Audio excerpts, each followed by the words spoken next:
আজকের ভিডিওটা কেমন হবে আমার জানা নেই, কিন্তু নতুন অভিজ্ঞতা থেকে বলছি, যেমনই হবে আশা করছি তোমাদের কাছে অনেক ভালো লাগবে। তো ফুল দিয়ে যাত্রাটা শুরু করলাম, যাওয়ার পথে দেখলাম অনেক পানি। তো এটাকে গাইস নদী বলে না খাল বলে আমার জানা নেই, তোমরা জেনে থাকলে অবশ্যই আমাকে এটা কমেন্ট করে জানিয়ে যাবে গাইস।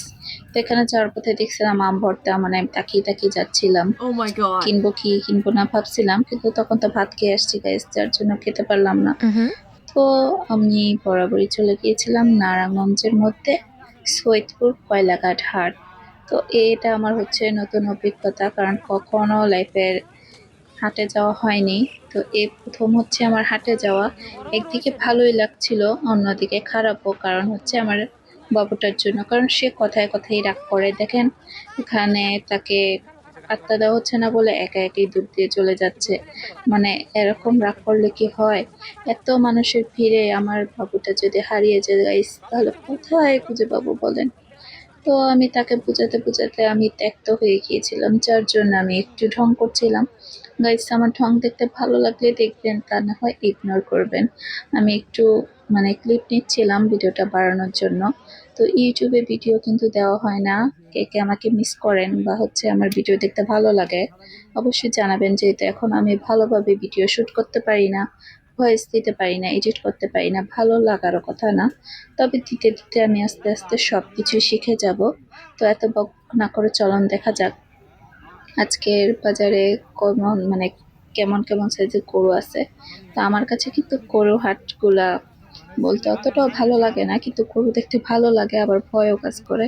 কারণ কোথা থেকে গরু এসে যদি আমাকে একটা কোথা মারে ভাই, আমার তো ভীষণ ভয় লাগে। তবে নতুন এক্সপিরিয়েন্স থেকে বলছি, মানে হাটে যাওয়াটা আসলে মেয়েদের জন্য অনেক মানে কষ্টকর, কারণ হচ্ছে ছেলেরা যেভাবে দৌড় দিতে পারবে মেয়েরা তো পারবে না গাইস, কোথায় যে লুকাবে বলেন তো? তারপরও আমি দেখছিলাম এখানে অনেক অনেক সুন্দর সুন্দর গরু আছে। তো এক একটার গরুর সাইজ কিন্তু অনেক বড় বড়। কিন্তু ভাই যে গরম পড়ছে, গরুগুলোর অবস্থা অনেক নাজেহাল হয়ে গেছে। তো এটা দেখে অনেক খারাপ লাগছে, মানে প্রত্যেকটা গরু মাত্র ট্রলার দিয়ে আসছিল। তো এসেই হচ্ছে তারা অনেক হাঁপিয়ে যাচ্ছে এবং হচ্ছে বসে পড়েছে। আর কিছু কিছু গরুর তো দেখলাম অনেক বড় বড় চোখ হয়ে গেছে, মুখ দিয়ে লালা পড়ছে। মানে আমার এটা দেখে অনেক খারাপ লাগতেছিল। মানে আমরাই তো গরম সইতে পারি না, তারা কিভাবে সইবে? তারা তো বোবা প্রাণী, তাই না? তারা তো পশু, তারা তো কিছু বলতেও পারে না। তো এখানে কিছু গরু মানে মাত্র বাদামটা খুলতেছে, আমি তো ভয়ে একটা দৌড় দিয়ে গেছি, পরে আবার ভিডিও করছি। তো এখানে হাটটা কিন্তু অনেক অনেক অনেক বড়। তো আমি কিন্তু দেখে দেখে শেষই করতে পারছিলাম না। তো এটা কিন্তু আমার আরো 2 দিন আগের ভিডিও, মানে আমি ভাবতেছিলাম যে কিভাবে এডিট করব, কিভাবে ভয়েস দিব, যার জন্য ছাড়তে পারলাম না। তো এখন ছেড়েই দিলাম, মানে আমি ভাবছিলাম যে আমি শুধু একা ওইখানে গেলাম, এখন দেখি না আমার মতো অনেক মহিলা মানুষ আছে যারা কিনা গরু দেখতে গেছে। তো কি আর করার, মানে মেয়ে মানুষও গরুর হাটে যায়, সেটা তো আমি নিজেই প্রমাণ। আমার ভাই বলতেছিল কি হয়েছে, যায় না মানুষ? তো আমি ভাবলাম যে এই আসি। আমার ভাই বলতেছে দেখ ওই লালটার মতো তোকে দেখা যায়। মানে গাইস এটা কি ভাবা যায় বলেন? আমার ভাই আমাকে গরু বলছে, এটা হয়? তো যাই আর হোক, মানে ভাই বড়, এজন্য ছাড় দেওয়াই যায়, আর বললেই তো গরু হয়ে গেলাম না। গরুর বাজারে আসছি গরু হতে, আর কি করার।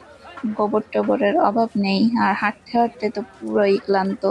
যে মানুষটা এখান থেকে সামনে হতে মানে হেঁটে যেতাম না, আর এখন পুরো হাতটা ঘুরাইছে আমার ভাই আমাকে, কি বলবো, কিছু করার নেই গাইস। ঘুরতে তো হবেই, যেহেতু গেছি হাটে। আর আমি যেহেতু হাট অত পছন্দ করি না, যার জন্য আমার কাছে একটু ভালো লাগে না, ব্যাড এক্সপিরিয়েন্স।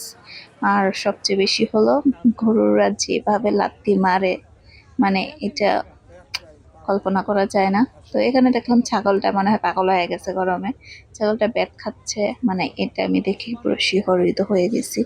কিন্তু মালিক পক্ষতে তো আর জানানো যাবে না, যার জন্য একটু দেখে ক্লিপ নিয়ে নিলাম। তো হাঁটতে হাঁটতে আমার ছেলে বলতেছিল আর যেতে পারবে না, তার নাকি পা ব্যথা করছে। তারপরেও তার মামা তাকে জোর করে করে হাঁটাচ্ছিল, এবং দেখে আমরা বাড়ি চলে আসছি।